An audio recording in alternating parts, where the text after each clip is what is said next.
یعنی اگر مسلمانوں کے حقوق کی ترتیب بنائی جائے گی تو جو مسلمانوں میں رشتہ دار ہوگا اس کا سب سے پہلے حق ہوگا اور پھر اس کے بعد باقی لوگوں کا حق ہوگا۔ اور آیت نمبر 7 میں اس بات کو بیان کیا کہ فرمایا کہ نبیوں سے ہم نے میثاق لیا، اور اے نبی صلی اللہ علیہ وسلم آپ سے بھی میثاق لیا، حضرت نوح سے لیا، حضرت ابراہیم سے لیا، حضرت موسیٰ سے لیا، حضرت عیسیٰ ابن مریم سے لیا، اور ان سب سے ہم نے ایک پکا مستحکم اور مضبوط ہم نے ان سے عہد لیا تھا۔ اور کیوں لیا؟ تاکہ ہم جو سچے لوگ ہیں ان سے ان کے سچ کے بارے میں پوچھیں، اور جو کافر لوگ ہیں ان کے لیے فرمایا کہ دردناک عذاب ہے۔ یعنی اس سے یہ بات واضح ہو گئی کہ فقط میثاق اور عہد نہیں بلکہ اللہ سبحانہ و تعالیٰ عہد کے بارے میں پوچھتا بھی ہے، سوال بھی کرتا ہے۔ اور اس کے بعد جو آخری اگلے جو 2 رکوع ہیں، دوسرا اور تیسرا رکوع سورۃ الاحزاب کا، اس میں در حقیقت اللہ سبحانہ و تعالیٰ نے ایک تو جو صورتحال غزوہ احزاب کے بعد پیدا، یعنی یہ اس کے بعد سورت 2 رکوع نازل ہوئے، اس میں احزاب کی منظر کشی بھی کر دی گئی، اور اس میں جو غزوہ بنی قریظہ ہوا اس کی بھی منظر کشی کر دی گئی۔ ان 2 رکوع میں اللہ سبحانہ و تعالیٰ نے 2 گروہوں کو بالکل واضح طور پر بیان کر دیا، ایک منافقین کا گروہ اور ایک مسلمانوں کا گروہ۔ اور کافروں کی کیا حالت تھی، منافقین یعنی ان کی کیا حالت تھی، اور مسلمانوں کی کیا حالت تھی، ان دونوں کو اللہ سبحانہ و تعالیٰ نے ان 2 رکوع میں بیان کر دیا۔ یعنی منافقین کی جو حالت تھی کہ جب مشکل وقت آیا، جب غزوہ کا وقت آیا تو نظریں پھر گئیں، پریشان حال ہو گئے، گھبرا گئے، اجازت مانگنے لگے، بہانے کرنے لگے۔ دوسری طرف جو مسلمان تھے جب تکلیف آئی تو انہوں نے کہا کہ اللہ تعالیٰ نے اپنا وعدہ سچ کر دکھایا۔ یعنی منافقین کی نظر تو اس بات پر ٹک گئی کہ یہ تکلیف ہمیں کیوں پہنچی، لیکن جب مسلمانوں کو تکلیف پہنچی تو مسلمان اس بات پر خوش ہوئے کہ اب اس تکلیف کے بعد اللہ سبحانہ و تعالیٰ نے جو فتح کا، نصرت کا اور کامیابی کا مسلمانوں سے وعدہ کیا ہے تو اللہ سبحانہ و تعالیٰ اس وعدے کو پورا کرے گا۔ اس کا آغاز اس طرح ہوتا ہے کہ اے ایمان والو، اللہ کو یاد کرو کہ جب تم پر لشکر آئے تھے، یہ تقریباً کوئی 12,000 کا لشکر تھا، اور اس میں مختلف قبائل بھی شامل تھے۔ احزاب حزب کی جمع ہے، احزاب کا مطلب گروہ ہوتا ہے، اور اسی کو غزوہ خندق بھی کہا جاتا ہے، اس لیے کہ حضرت سلیمان فارسی رضی اللہ تعالیٰ عنہ کے مشورے سے رسول اللہ صلی اللہ علیہ وسلم نے خندق کھودی تھی، اور اس میں خود رسول اللہ خندق کھودنے میں شریک بھی ہوئے تھے۔ اور یہی وہ موقع ہے کہ جب صحابہ نے عرض کیا رسول اللہ صلی اللہ علیہ وسلم، فاقے سے یا بھوک سے ہماری بری حالت ہو رہی ہے کہ دیکھیے کہ ہم نے اپنے شکم پر ایک پتھر باندھا ہوا ہے۔ تو رسول اللہ صلی اللہ علیہ وسلم نے جب اپنے شکم مبارک سے کپڑا اٹھایا تو آپ نے 2 پتھر باندھے ہوئے تھے۔ تو یہ پتھر اس لیے باندھا جاتا تھا کہ پیٹ لٹک جاتا تھا، اس سے بھوک کا احساس نہیں ہوتا تھا۔ تو یہ وہ غزوہ احزاب اور یہ وہ غزوہ خندق ہے کہ فرمایا کہ جب تمہارے پاس لشکر آئے تو ہم نے پھر اس وقت ہوا کو بھیجا اور لشکروں کو بھیجا جن لشکروں کو تم دیکھ نہیں سکتے تھے، یعنی اللہ سبحانہ و تعالیٰ نے غیبی مدد کی۔ یہ ہوا اور یہ آندھی اس طرح چلی کہ اتنی سیاہ آندھی تھی کہ انسان کو اپنا ہاتھ بھی نظر نہیں آتا تھا۔ کفار کے برتن الٹ گئے، ہنڈیاں الٹ گئی، اور ان کے خیمے اکھڑ گئے، سب کچھ تباہ و برباد ہو گیا۔ اور فرمایا کہ یہ دونوں طرف، یعنی تمہارے پاس آئے، تمہارے پاس اوپر سے اور نیچے سے آئے، یعنی نجد اور خیبر یہ اوپر سے آئے اور مکہ یعنی نیچے سے، ہر طرف سے انہوں نے تم لوگوں پر حملہ کر دیا، چڑھائی کر دی۔ وَإِذْ الْأَبْصَارُ وَبَلَغَتِ الْقُلُوبُ الْحَنَاجِرَ وَتُظُنُّونَ بِاللَّهِ الظُّنُونَ۔ اور یہ حالت ان کی یہ تھی کہ جب خوف کے مارے آنکھیں پتھرا گئیں اور کلیجے منہ کو آ گئے، اور اللہ کے بارے میں طرح طرح کے گمان کرنے لگے۔ اس وقت جو ایمان والے لوگ تھے وہ خوب آزمائے گئے اور بری طرح ان کو ہلا دیا گیا۔ اب منافقین کا ذکر ہوا، فرمایا کہ جو منافق ہیں جن کے دلوں میں مرض ہیں، یہ کہتے ہیں کہ اللہ تعالیٰ نے اور اس کے رسول نے تو ہم سے دھوکہ ہی کیا، نعوذ باللہ من ذالک، کہ ان کا جو وعدہ تھا یہ تو صرف ایک فریب تھا، ایک دھوکہ تھا۔ وَإِذْ قَالَتْ طَائِفَةٌ مِّنْهُمْ، اور جب ایک طائفہ نے، جماعت نے ان میں سے کہا کہ یا اہل یثرب، اے یثرب والو، لا مقام لکم فارجعوا، کہ اب یہاں پر تمہارے لیے کوئی جگہ نہیں، اب واپس چلو، واپس، یعنی نہ تو اسلام میں تمہارے لیے جگہ ہے، اور یہ خندق کے سامنے کھڑا ہونا یہ تو خود کو موت کے منہ میں ڈالنے والی بات ہے، تو لہٰذا یہاں سے واپس چلتے ہیں۔ اور رسول اللہ صلی اللہ علیہ وسلم کے پاس ایک فریق آتا تھا اور کہتا تھا کہ جی ہمارے گھر بالکل خالی پڑے ہوئے ہیں، یعنی بالکل نشانے پر ہیں اور بے حفاظت ہیں، تو آپ ہمیں اجازت دیجیے، ہم واپس چلے جائیے۔ ان یریدون الا فرارا، قرآن کہتا ہے کہ بس وہ فرار کا راستہ اختیار کرنا چاہتے تھے۔ اور اگر ان پر یہ لشکر اگر ان پر حملہ کر دیتے، یعنی شہر میں اگر داخل ہو جاتے مسلمانوں کے، تو پھر یہ جو لوگ تھے یہ ان کی مدد کرتے، یعنی ان کی صورت یہ ہوتی کہ یہ ان میں شامل، اگر وہ ان کو دعوت دیتے کہ ہمارے ساتھ شامل ہو جاؤ، تو یہ ان کے ساتھ شامل ہو جاتے۔ یہ ان کی حالت اور یہ ان کی کیفیت تھی کہ یہ اس طرح اس وقت گھبرائے ہوئے تھے اور اس وقت پریشان تھے۔ اور یہاں پہ قرآن نے بیان کیا کہ اشیحتن علیکم، تم پر یہ بخیل ہیں، کنجوس ہیں۔ مومنوں سے کہا کہ فیضا جاء الخوف، کہ جب آیا خوف، خطرہ آیا، رائتہم، انہوں نے اس کو، تو نے دیکھا ان کو، ینظرون الیک، کہ یہ تیری طرف دیکھتے ہیں، تدور اعینہم، کہ گھومتی ان کی آنکھیں، کالذی یغشی علیہ من الموت، کہ جیسے موت کی بے ہوشی طاری ہو جاتی ہے نا، وہ ان کی حالت ہو گئی تھی۔ اور فیضا ذهب الخوف، جب خوف چلا گیا، سلقوکم بألسنۃ حداد اشیحۃ علی الخیر، اور پھر یہ حریص بن کر چاپلوسی اور خوشامد کے ساتھ پھر ان کی زبانیں چلنے لگی، اور پھر یہ بڑے تمہارے استقبال کے لیے آنے لگے۔ یعنی ایک یہ دیکھا کہ اب مسلمان فتح مند ہو گئے، کامیاب ہو گئے، تو پھر مسلمانوں کی چاپلوسیاں کرنے لگے، اور جب دیکھا کہ مال غنیمت بھی ان کے پاس ہے تو پھر بھی مسلمانوں کی چاپلوسیاں کرنے لگے۔ اللہ نے فرمایا کہ یہ لوگ ایمان نہیں لائے، ان کے اعمال اللہ نے ضائع کر دیے، اور یہ اللہ پر آسان ہے۔ اب اس کے بعد اللہ سبحانہ و تعالیٰ نے انہی میں سے یا انہی کے بارے میں یہ فرمایا کہ یہ لوگ، یہ گروہ یہ گمان کرتے ہیں کہ وہ نہیں گئے، یعنی جو لشکر ہیں کفار کے، جو خیبر سے آئے اور نجد سے آئے، مکہ سے آئے، وہ نہیں گئے۔ وَيَّاتِ الْأَحْزَابِ، اور اگر وہ احزاب آئیں تو يَوَدُّ لَوْ أَنَّهُمْ بَادُونَ فِي الْأَعْرَابِ، یہ چاہیں گے کہ یہ جا کر نا عرابیوں میں، بدوؤں میں جا کر بیٹھ جائیں، یعنی دور ریگستان میں، صحرا میں جا کر علیحدہ ہو کر بیٹھ جائیں۔ یسألون عن انبائکم، اور تمہاری خبریں لیتے رہیں، پوچھتے رہیں کہ بھئی کیسی صورتحال اب ہے، کہ جب یعنی فیصلہ ہو جائے، جنگ ہو جائے، لڑائی ہو جائے اور کوئی نتیجہ نکل آئے، تو پھر اس کے بعد یہ واپس آ جائیں۔ اب اس تیسرے رکوع میں رسول اللہ صلی اللہ علیہ وسلم کے اسوہ کو بیان کیا گیا، اور فرمایا کہ تمہارے لیے رسول اللہ صلی اللہ علیہ وسلم کی زندگی میں اسوہ حسنہ ہے، یعنی آپ کی زندگی ایک اچھا نمونہ ہے مسلمانوں کے لیے۔ اور یہ دیکھیے کہ نمونہ کس کے لیے ہے، فرمایا کہ جو اللہ سے ملنے کی امید رکھتا ہے اور یوم آخرت کی امید رکھتا ہے اور اللہ تعالیٰ کا ذکر کثرت سے کرتا ہے، اس کے لیے رسول اللہ صلی اللہ علیہ وسلم کی جو زندگی ہے، آپ کی شخصیت اور سیرت ہے، وہ ایک نمونہ ہے۔ یعنی یہ وہی بات ہوگی جیسے قرآن ہدایت ہے متقین کے لیے، یعنی جو طلب رکھتا ہے، جو شوق رکھتا ہے، اسی کے لیے قرآن ہدایت ہے۔ اور جو قرآن کو سننا ہی نہیں چاہتا، قرآن کے پاس آنا ہی نہیں چاہتا، تو وہ ہدایت کیسے حاصل کرے گا؟ اس لیے تو رسول اللہ صلی اللہ علیہ وسلم کی زندگی، سیرت ہے تو نمونہ۔ قرآن پاک نے اس کو بیان کیا کہ قرآن پاک نے کہا فَقَدْ لَبِثْتُ فِيكُمْ عُمْرًا مِّن قَبْلِ، کہ تم میں پہلے میں نے اپنی زندگی گزاری ہے، کیا تمہیں عقل اور سمجھ نہیں؟ تم اندازہ کر لو کہ بھئی میں نے وہ زندگی کیسے بسر کی، وہ صداقت اور امانت پر میری زندگی تھی، تو لہٰذا میری رسالت اور نبوت پر اسی بات کو دلیل سمجھو۔ تو یہاں پر رسول اللہ صلی اللہ علیہ وسلم کی زندگی سے وہی شخص فیض حاصل کر سکتا ہے اور وہی فائدہ اٹھا سکتا ہے کہ جو اللہ سے ملنے کی امید بھی رکھتا ہو، یوم آخرت پر اس کا ایمان بھی ہو، اور اللہ تعالیٰ کو کثرت سے وہ یاد بھی رکھتا ہو۔ اب اس کے بعد مومنین کا ذکر کیا، ان کی کیفیت اور حالت کا، اور کہا کہ جب مسلمانوں نے احزاب کو دیکھا تو انہوں نے کہا کہ اللہ اور اس کے رسول نے جو وعدہ ہم سے کیا تھا، وہ وعدہ اللہ نے اور اس کے رسول نے پورا کر دیا۔ اور جب انہوں نے لشکروں کو دیکھا تو ان کا ایمان اور ان کی فرما برداری اور خود سپردگی، اس میں اضافہ ہوا، اس میں زیادتی ہوئی۔ یعنی کیوں زیادتی ہوئی؟ انہیں بات سمجھ آ گئی کہ اب اس کے بعد ہماری فتح اور ہماری کامیابی اور ہماری نصرت ہے۔ اب اس کے بعد فرمایا کہ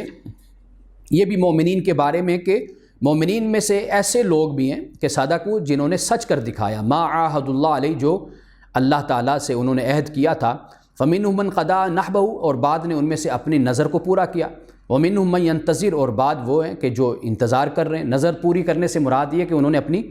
جانوں کو لٹا دیا اور اپنے آپ کو قربان کر دیا۔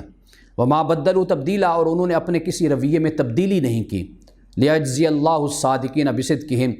اور اللہ سبحانہ و تعالیٰ نے یہ سب کچھ اس لیے کیا کہ تاکہ جو سچے لوگ ہیں وہ اپنے سچ کی وجہ سے جزا حاصل کریں، اور جو منافق ہیں وہ اپنے نفاق کی وجہ سے اللہ سبحانہ و تعالیٰ یا تو ان کو عذاب دے، یا یہ ہے کہ اللہ تعالیٰ کی بارگاہ میں اگر وہ لوٹتے ہیں تو اللہ تعالیٰ پھر ان کو معاف کر دے۔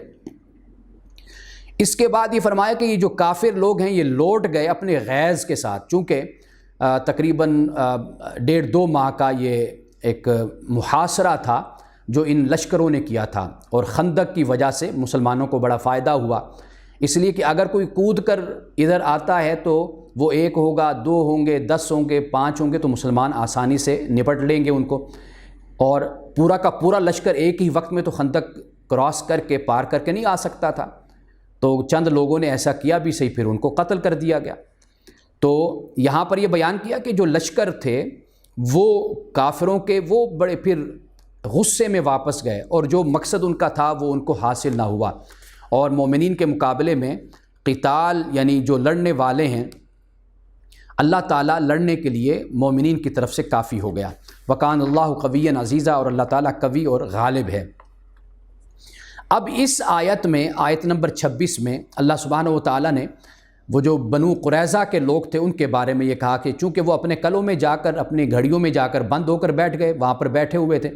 اور اوپر سے کھڑے ہو کر مسلمانوں کو، نعوذ باللہ، جب مسلمانوں کا لشکر مدینہ میں آیا تو گالیاں دینے لگ گئے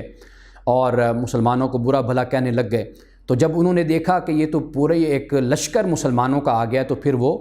اندر انہوں نے اپنے آپ کو محصور کر لیا۔ تو یہاں پر اس کا ذکر ہو رہا ہے کہ وہ لوگ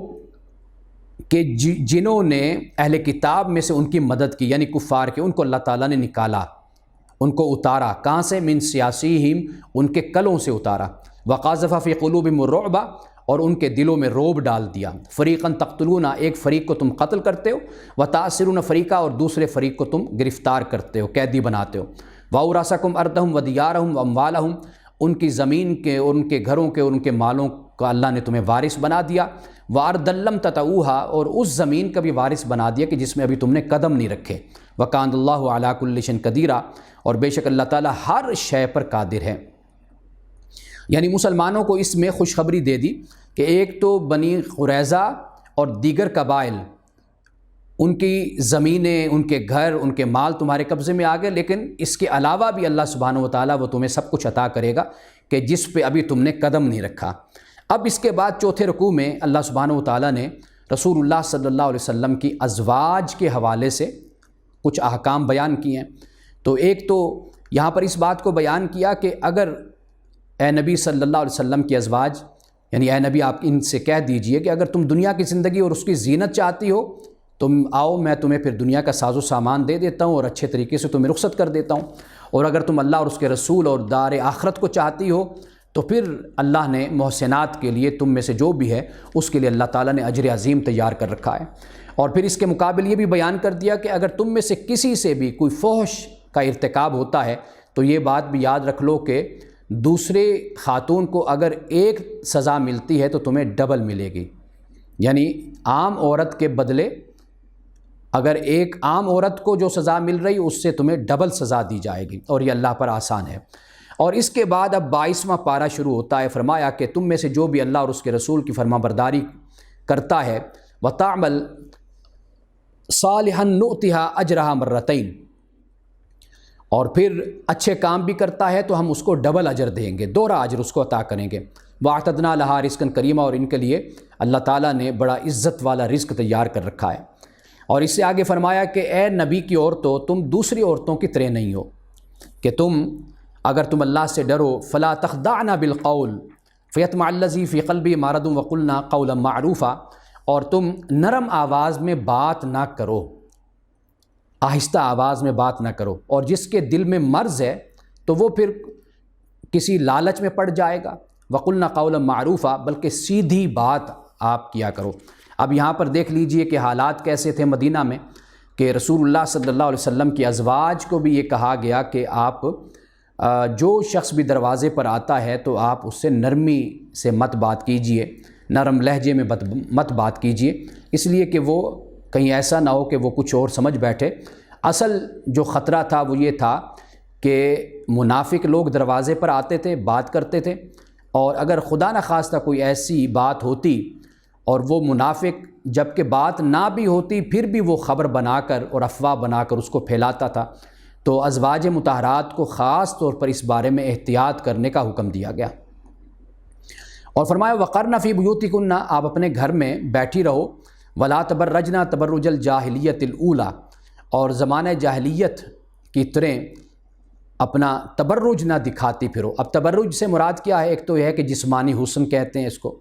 اور دوسرا یہ کہ لباس زیور وغیرہ بھڑکیلے کپڑے وغیرہ پہننا اور دکھانا، اور تیسری بات یہ کہ اپنی چال ڈھال سے نمایاں ہو کر نظر آنا۔ ان تین باتوں سے اللہ پاک نے ازواج مطہرات کو با اہتمام با انتظام اس بات سے منع کر دیا۔ واقمنا، اور فرمایا کہ نماز، واقمنا الصلاۃ، نماز قائم کرو، واتین الزکوٰۃ، اور زکوٰۃ ادا کرو، واطعن اللہ ورسولہ، اللہ اور اس کے رسول کی اطاعت کرو، انما یرید اللہ لیذھب عنکم الرجس اہل البیت، اس میں کوئی شک نہیں کہ اللہ یہ چاہتا ہے کہ تم سے رجس کو، ناپاکی اور گندگی کو جو نبی کے گھر والے ہیں ان سے لے جائے اور تمہیں اچھے طریقے سے پاک کر دے۔ اب یہاں پر اہل بیت کا جو لفظ استعمال ہوا، ان میں کبھی بھی جب بھی اہل بیت کا لفظ آپ بولیں گے تو کبھی بھی آپ بیوی کو نکال نہیں سکتے، یعنی جب بھی گھر والے الفاظ بولے جاتے ہیں تو اس میں ہمیشہ بیوی شامل ہوتی ہے اور بچے بھی اس میں شامل ہوتے ہیں، اور یہ خاص طور پر فرمایا وقرن فی بیوتکن، اپنے گھر میں ٹکی رہو، اپنے گھر میں بیٹھو۔ یہ تو ویسے مرد بھی ہوں تو رسول اللہ صلی اللہ علیہ وسلم کی ایک حدیث ہے کہ جس میں آپ نے فرمایا کہ جب کسی نے کہا کہ بھئی آخرت میں نجات کیسے ممکن ہے، تین باتیں آپ نے فرمائی۔ ایک فرمایا کہ اپنی زبان کو قابو میں رکھو، اور دوسرا فرمایا کہ گھر میں بیٹھا کرو، یعنی گھر تمہارا تمہیں کفایت کرے، اور تیسری بات فرمائی کہ اپنے گناہوں پہ رویا کرو بیٹھ کر۔ تو یہ بات عمومی طور پر رسول اللہ صلی اللہ علیہ وسلم نے فرمائی، بے مقصد بے غرض باہر پھرتے رہنا تو یہ بھی مردوں کے لیے بھی لڑکوں کے لیے بھی اچھی بات نہیں ہوتی۔ لیکن یہاں پر ازواج مطہرات سے خاص طور پر اللہ پاک نے اس بات کو بیان کیا، اور یہ بھی فرمایا کہ اللہ کی آیات کی جو تلاوت کی جاتی ہے نا، اس کو یاد کرو، اس کا ذکر کرو، اور حکمت اس کو بھی یاد رکھو۔ اس کے بعد رکوع نمبر 5 میں چند مسائل ہیں۔ ایک تو رسول اللہ صلی اللہ علیہ وسلم کے بارے میں فرمایا کہ یہ آپ کسی کے بھی باپ نہیں ہیں، اور زید بن حارثہ کا جو نکاح حضرت زینب سے ہوا اس مسئلے کو بیان کیا گیا۔ رسول اللہ صلی اللہ علیہ وسلم کی ختم نبوت کو بھی یہاں پر بیان کر دیا گیا، اور حضرت زینب سے رسول اللہ صلی اللہ علیہ وسلم کا نکاح ہوا، اس سے ایک بدعت اور جو رسم بد تھی اس کا خاتمہ ہو گیا، اور آغاز مسلمان مرد مسلمان عورت ان تمام صفات کو قرآن پاک نے بیان کیا ہے۔ یعنی یہ اس لیے بیان کر دیا کہ کہیں یہ نہ خیال کیا جائے کہ صرف رسول اللہ صلی اللہ علیہ وسلم کی ازواج مطہرات ہی ہیں کہ جن کے لیے یہ احکام ہیں، بلکہ مسلمانوں سے کہا کہ یہ صفات تمہیں اپنے اندر پیدا کرنی چاہیے۔ وہ کیا ہیں؟ مسلمان مرد مسلمان عورتیں، مومن مرد مومن عورتیں، فرما بردار مرد فرما بردار عورتیں، صدقہ کرنے والے مرد صدقہ کرنے والی عورتیں، اور صبر کرنے والے مرد صبر کرنے والی عورتیں، ڈرنے والے مرد ڈرنے والی عورتیں، اور اسی طرح متصدقین والمتصدقات، نیکی کرنے والے مرد اور نیکی کرنے والی عورتیں یا صدقہ کرنے والی، اور روزہ رکھنے والے مرد روزہ رکھنے والی عورتیں، والحافظین فروجہم والحافظات، اپنی فروج کی حفاظت کرنے والے مرد اور اپنے فروج کی حفاظت کرنے والی عورتیں، والذاکرین اللہ کثیرا والذاکرات، اللہ کو کثرت سے یاد کرنے والے مرد کثرت سے یاد کرنے والی عورتیں، اللہ نے ان کے لیے مغفرت اور اجر عظیم تیار کر رکھا ہے۔ اب اس کے بعد مومنوں سے اس بات کو بیان کر دیا، مومن مرد و مومن عورت جب اللہ اور اس کا رسول فیصلہ کر دے تو پھر وہ اللہ اور اس کے رسول کے فیصلے کے سامنے اپنے سر کو جھکا دے۔ اللہ اور اس کے رسول کی نافرمانی نہیں کرنی چاہیے، کیونکہ یہ بالکل واضح اور کھلی گمراہی ہے۔ اب اس کے بعد حضرت زید کو رسول اللہ صلی اللہ علیہ وسلم نے جو فرمایا، قرآن پاک نے اس کو یہاں پر بیان کیا کہ اے نبی صلی اللہ علیہ وسلم آپ یاد کیجئے اس وقت کے جب آپ اس سے کہہ رہے تھے، کس سے؟ زید سے کہہ رہے تھے کہ اللہ نے انعام کیا اس پر اور تو نے انعام کیا اس پر، امسک علیک زوجک، اپنی بیوی کو اپنے پاس روکے رکھ، واتق اللہ، اللہ سے ڈر، وتخفی ما فی نفسی کا ماللہ مبدی وتخشی الناس،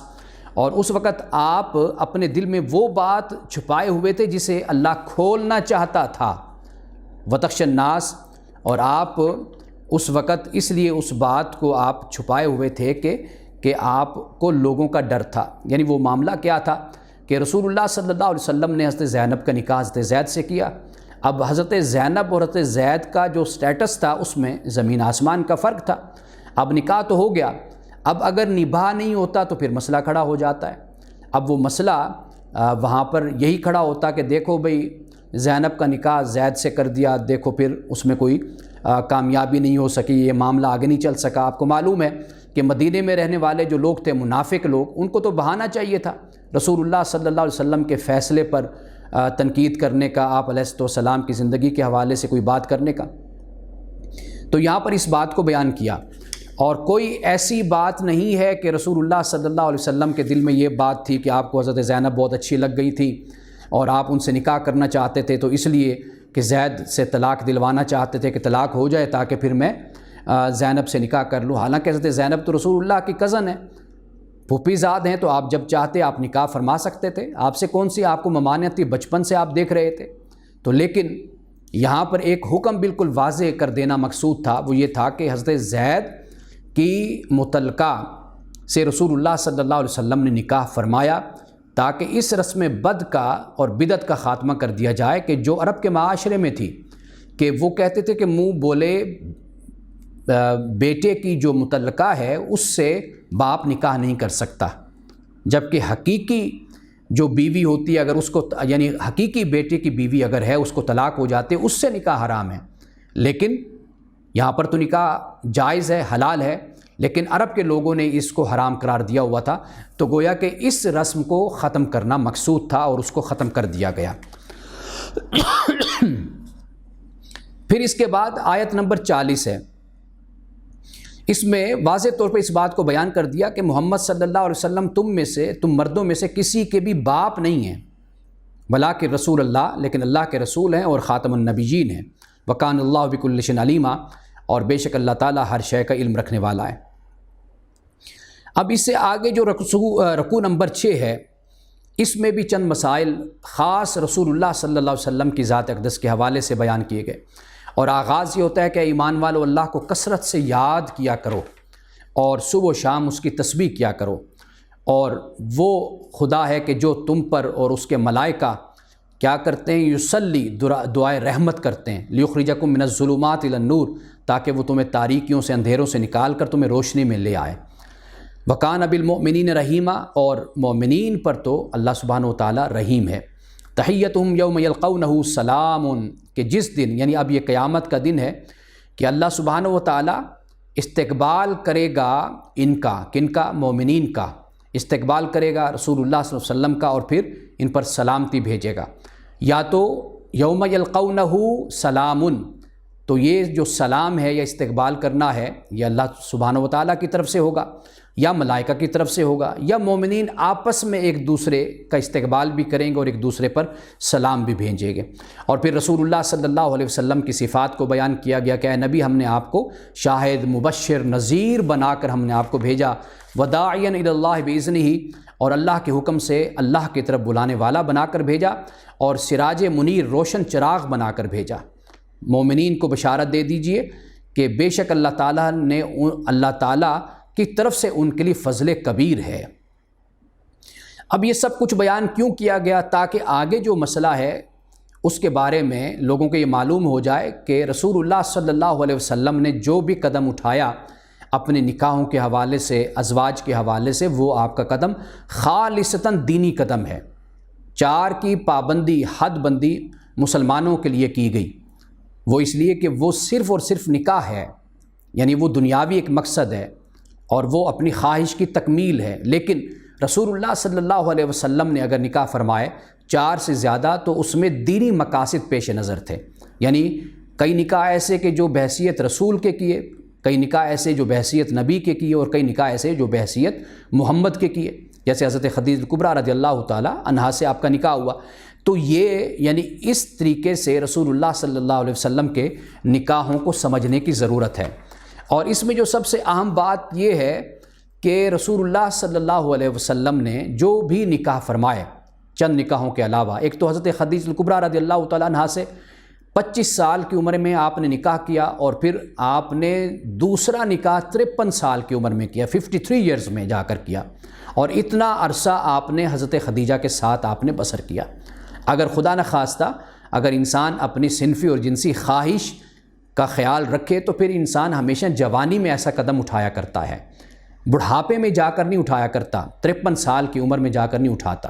اور پھر یہ کہ رسول اللہ صلی اللہ علیہ وسلم کے جو اکثر نکاح ہیں وہ آپ کے 3 ہجری سے، یعنی آپ کی ہجرت سے 3 سے لے کر 7 کے ہیں، یعنی یہ 4-5 سال کا عرصہ بنتا ہے کہ رسول اللہ صلی اللہ علیہ وسلم نے ان میں نکاح کیے، جبکہ یہ مشکل ترین عرصہ بنتا ہے آپ علیہ السلام کی زندگی کا، اور مسلمانوں پر جو مشکلات تھیں یہ 4-5 سال کا عرصہ شدید ترین مصائب و آلام کا عرصہ ہے۔ لیکن پھر سوال پیدا ہوتا ہے کہ اس میں رسول اللہ نے کیوں نکاح فرمائے؟ تو واضح بات ہے کہ آپ نے اس لیے نکاح فرمائے کہ قبائل سے آپ نے جنگیں کی، آپ لڑے، وہاں سے جو خواتین آئیں ان سے نکاح کیے۔ اس میں بڑی حکمتیں پوشیدہ تھیں کہ جب آپ نے غزوہ بنی المستلق سے، جب آپ نے خاتون سے آپ نے غالباً حضرت جویریہ ہیں، جب آپ نے ان سے نکاح کیا، اور پھر اس طرح جو ان کے والد تھے وہ قبیلے کے سردار تھے، تو مسلمانوں نے جو گرفتار ہوئے لوگ ان کو بھی آزاد کر دیا، اور ایک لحاظ سے رسول اللہ صلی اللہ علیہ وسلم ان کے داماد بن گئے۔ تو وہ پھر داماد کی اور پھر جو پورا قبیلہ تھا، مسلمانوں کا حلقہ تھا، جماعت تھی، پھر ان کا بھی ایک احترام، گویا کہ ایک امن کی صورتحال پیدا ہو گئی۔ تو اس طرح رسول اللہ صلی اللہ علیہ وسلم نے نکاح فرمائے۔ تو یہ جو 4-5 سال کا عرصہ بنتا ہے، در حقیقت یہ عرصہ ہے جس میں حضور نے نکاح فرمائے۔ تو نکاح تو کیے جاتے ہیں امن میں اور سلامتی میں اور سکون میں، اطمینان میں، عیاشی کے لیے، عیش و عشرت کے لیے نکاح کیے جاتے ہیں۔ لیکن رسول اللہ صلی اللہ علیہ وسلم نے آخر اس تکلیف کے عرصے میں اگر آپ نے نکاح فرمائے تو اس میں کیا حکمت پوشیدہ تھی، وہ اگر ایک موضوع ہے، اگر اس پر ہم بات کریں تو پھر بڑی تفصیلی بات ہماری یہاں پر ہو جائے گی۔ اب اس کے بعد ہم آگے بڑھتے ہیں کہ رسول اللہ صلی اللہ علیہ وسلم کو اللہ سبحانہ و تعالیٰ نے نکاح کی اجازت دی، یعنی جو 4 نکاح کی حد بندی تو مسلمانوں کے لیے کر دی، لیکن اس کے بعد رسول اللہ صلی اللہ علیہ وسلم کو نکاحوں کی اجازت فرمائی۔ یہ تقریباً کوئی 10 یا اس سے ایک آدھ اوپر ہے، اس وقت میرے ذہن میں مکمل یعنی تعداد نہیں ہے۔ تو آپ رسول اللہ صلی اللہ علیہ وسلم نے جو نکاح فرمائے تو یہ حکمت اس میں پوشیدہ تھی، اور پھر 7 ہجری کے بعد پھر آپ نے کوئی اور نکاح نہیں فرمایا۔ اس کے بعد اللہ سبحانہ و تعالیٰ نے مسلمانوں کو رسول اللہ صلی اللہ علیہ وسلم کی گھریلو حوالے سے کچھ تعلیم اور تلقین فرمائی۔ اس کی وجہ کیا ہے؟ اس لیے کہ منافقین اس سے بھی فائدہ اٹھاتے تھے، رسول اللہ کو اظہار ثانی کا کام کرتے تھے، آپ کے گھر والوں کو تکلیف پہنچاتے تھے، تو ایمان والوں کو بھی کچھ ایٹیکیٹس اور کچھ آداب مسلمانوں کو سکھا دیے گئے۔ ایک تو یہ فرمایا کہ اے لوگو جو ایمان لائے، نبی کے گھروں میں بلا اجازت نہ جایا کرو، اور نہ کھانے کے وقت یعنی انتظار کرتے رہو بیٹھ کر، اور ہاں اگر تمہیں کوئی کھانے پر بلایا جائے تو پھر تم ضرور جاؤ، اور جب کھانا کھا لو تو پھر منتشر ہو جایا کرو، باتوں میں نہ لگ جایا کرو۔ کیوں؟ اس لیے کہ رسول اللہ صلی اللہ علیہ وسلم کو یہ جو کام ہے نا، یہ طریقہ، یہ تکلیف دیتا ہے، لیکن رسول اللہ صلی اللہ علیہ وسلم شرم کی وجہ سے پھر کچھ نہیں کہتے۔ اللہ پاک فرماتا ہے واللہ لا یستحیی من الحق، اللہ تعالیٰ حق بات کہنے میں شرماتا نہیں ہے۔ اور یہ بات بھی یاد رکھیے کہ رسول اللہ صلی اللہ علیہ وسلم نے خود مسلمانوں کو کبھی نہیں کہا تھا کہ تم میرا ادب کرو، میں تمہارا رسول ہوں، میں تمہارا نبی ہوں۔ اپنا پروٹوکول کبھی بھی رسول اللہ نے صحابہ کو نہیں سکھایا تھا کہ جیسے آج کوئی لیڈر اور کوئی رہنما سکھاتا ہے نا، خود سکھاتا ہے اپنا پروٹوکول کہ بھئی لائنیں بنا لو، اور اپنے جو ساتھ مریدین ہوتے ہیں، متعقد دین ہوتے ہیں، اور ساتھ جو اپنے ورکر ہوتے ہیں ان کو باقاعدہ تربیت دی جاتی ہے، اور منشا اور خواہش کے مطابق لیڈر کے باقاعدہ طور پر پھر ایک بڑا پروٹوکول وجود میں آ جاتا ہے۔ رسول اللہ صلی اللہ علیہ وسلم نے ایسی کوئی بات بھی اپنی صحابہ کو نہیں کہی تھی۔ اللہ سبحانہ و تعالیٰ نے پھر جیسے سورۃ الحجرات میں مسلمانوں کو رسول اللہ صلی اللہ علیہ وسلم کے ادب اور آداب کا حکم دیا، اور سارا کچھ پھر بتایا کہ بھئی رسول اللہ کے ساتھ ایسے بات مت کیا کرو جیسے تم آپس میں بات کرتے ہو، آپ کی بارگاہ میں اونچی آواز سے بھی کلام مت کیا کرو، تمہارے اعمال ضائع ہو جائیں گے۔ تو اللہ سبحانہ و تعالیٰ نے پھر یہ ساری باتیں مسلمانوں کو سکھائیں اور بتائیں۔ لیکن رسول اللہ صلی اللہ علیہ وسلم میں جو فطری حیا تھا، آپ نے کبھی بھی مسلمانوں سے اس بات کا تقاضا نہیں کیا تھا، بلکہ یہاں تک کہ کہتے ہیں کہ جب مسلمانوں میں رسول اللہ تشریف فرما ہوتے تھے تو آنے والا جو انجان اور اجنبی ہوتا تھا وہ بعض اوقات حضرت عمر کو سمجھ لیتا تھا کہ یہ نبی ہیں، اور بلکہ ہجرت کے موقع پر کہ جب آپ مدینہ میں تشریف لائے اور ابھی مدینہ میں داخل نہیں ہوئے تھے تو آپ نے ایک جگہ پر جب قیام فرمایا تھا تو حضرت ابو بکر کو لوگ سمجھ لیتے تھے کہ شاید یہ رسول اللہ صلی اللہ علیہ وسلم ہیں، یہ محمد ہیں، تو پھر حضرت ابو بکر چادر لے کر رسول اللہ کے سر پر کھڑے ہو گئے، سائباں کر کے، چھاؤں کر کے، تاکہ لوگوں کو معلوم ہو جائے کہ یہ اللہ کے رسول ہیں۔ اور پھر آخر میں جا کر جب یہ مشکل بن گئی تو پھر چوکی نما ایک سیٹ بنا دی گئی کہ جس پہ رسول اللہ صلی اللہ علیہ وسلم تشریف رکھتے تھے، وہ تھوڑی سی نمایاں ہوتی تھی کہ جس سے آنے والے کو کچھ اندازہ ہو جاتا تھا کہ ہاں یہ اللہ کے رسول ہیں۔ تو رسول اللہ نے ان باتوں کو کبھی پسند نہیں کیا تھا، بلکہ آپ فرماتے تھے کہ اجمیوں کے انداز مت اختیار کیا کرو میرے لیے، یعنی جیسے اجمی طریقہ اختیار کرتے ہیں کہ بھئی جب کوئی آتا ہے تو بڑے کھڑے ہو جاتے ہیں، ہاتھ پھیلا لیں گے، نعرے لگانا شروع کر دیں گے، واہ واہ کرنا شروع کر دیں گے۔ رسول اللہ صلی اللہ علیہ وسلم ان طریقوں کو بالکل پسند نہیں فرمایا کرتے تھے۔ اور یہ بھی اس بات کو بھی بیان کر دیا کہ ازواج مطہرات سے، مومنین سے کہا کہ اگر تم نے کوئی سوال کرنا ہے، کوئی چیز لینا ہے تو پردے کے پیچھے سے لیا کرو، اور یہ یعنی دلوں کی پاکیزگی کے لیے تمہارے لیے اور ان کے لیے بہتر ہے۔ یہ اس لیے فرمایا، یہ ایک احتیاط کے طور پر بیان کر دیا کہ جو منافقین تھے وہ اس حوالے سے پھر چہمگائیاں اور باتیں کیا کرتے تھے۔ اور یہ بھی اللہ کے رسول صلی اللہ علیہ وسلم کے حوالے سے یہ فرما دیا کہ یہ تمہارے لیے جائز نہیں ہے کہ تم اللہ کے رسول کو تکلیف دو۔ اور پھر اس بات کو بھی بیان کر دیا کہ رسول اللہ صلی اللہ علیہ وسلم کے جانے کے بعد یا آپ کی زندگی میں یعنی آپ کی ازواج سے نکاح نہیں ہو سکتا۔ آپ علیہ السلام نے اپنی کسی زوجہ کو زندگی میں طلاق نہیں دی۔ 2-3 آپ کے ازواج ہیں جو دنیا سے رخصت ہوئی آپ کی زندگی میں، اور آپ کی وفات کے بعد بھی جتنی ازواج بھی زندہ رہیں، اللہ پاک نے امت پر یہ حرام کر دیا کہ وہ رسول اللہ صلی اللہ علیہ وسلم کے ازواج سے نکاح کریں۔ اب اس کے بعد ازواج کو اس بات کی اجازت دی گئی کہ جو آپ کے رشتہ دار ہیں، یعنی جیسے والد ہیں، بھائی ہیں، بھتیجے ہیں، بھانجے ہیں، میل جول کی عورتیں ہیں یا مملوک ہیں، وہ گھروں میں آئیں جائیں۔ یہ اب آپ اندازہ کیجئے کہ یہ کیوں فرمایا، یہ خاص احتیاط ازواج مطہرات کے لیے، اور اس وقت کا جو ماحول تھا اس کے مطابق یہ سارے احکامات بیان کیے گئے ہیں۔ اب اس کے بعد فرمایا کہ بے شک اللہ اور اس کے ملائکہ نبی اکرم صلی اللہ علیہ وسلم پر درود بھیجتے ہیں۔ اے ایمان والو، تم بھی درود بھیجو اور سلام بھیجو تسلیمہ اچھے طریقے سے، رسول اللہ صلی اللہ علیہ وسلم پر درود و سلام بھیجو۔ اب یہ درود و سلام کی حکمت کیا ہے؟ وہ یہ ہے کہ جو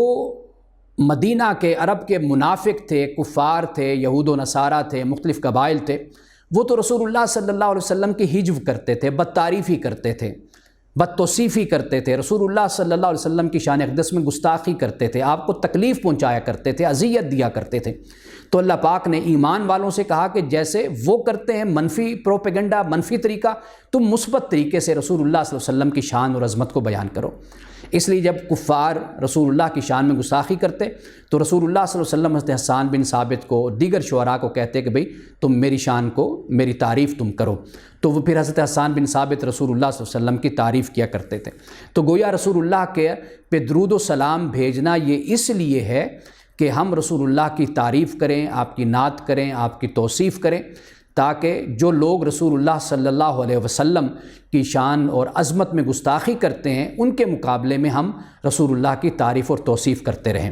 اب آپ دیکھ لیجئے کہ مسلمانوں کو تعمیری اور مثبت کام کرنے کی تعلیم دی گئی ہے۔ یہ نہیں ہے کہ اگر کوئی گستاخی کر رہا ہے تو آپ اس کے جا کر گلے پڑ جائیں، اس سے لڑنا شروع کر دیں، نہیں، بلکہ قرآن یہ کہتا ہے کہ اگر ادھر سے بری آواز بلند ہوتی ہے ادھر سے اچھی آواز بلند ہو، اگر ادھر سے غلط رویہ اختیار کیا جاتا ہے ادھر سے اچھا رویہ اختیار کیا جائے۔ یعنی جیسے کہا جاتا ہے نا کہ جتنا وقت تم نے یزید پر لعنت کرنے میں وقت گزارنا ہے اتنی دیر کیوں نہ تم امام حسین کا ذکر کرو، ان کی توصیف کرو، ان کی جو خدمات ہیں اسلام کی، ان کا علم، ان کا تقوی، زہد، اس کو بیان کرو، اس سے لوگ نصیحت حاصل کرتے ہیں اور سبق لیتے ہیں۔ تو یہی معاملہ یہاں پر بھی ہے کہ وہ اگر سازشیں کرتے ہیں تم اللہ کے دین کی مدد کرو، اگر وہ رسول اللہ کی اہانت کرتے ہیں تم رسول اللہ کی تعریف کرو، اور لوگوں میں اللہ کی کتاب کو تقسیم کرو، لوگوں میں پھول تقسیم کرو۔ جیسے لوگوں نے جب رسول اللہ صلی اللہ علیہ وسلم کی شان میں گستاخی کی تو یورپ کے رہنے والے مسلمانوں نے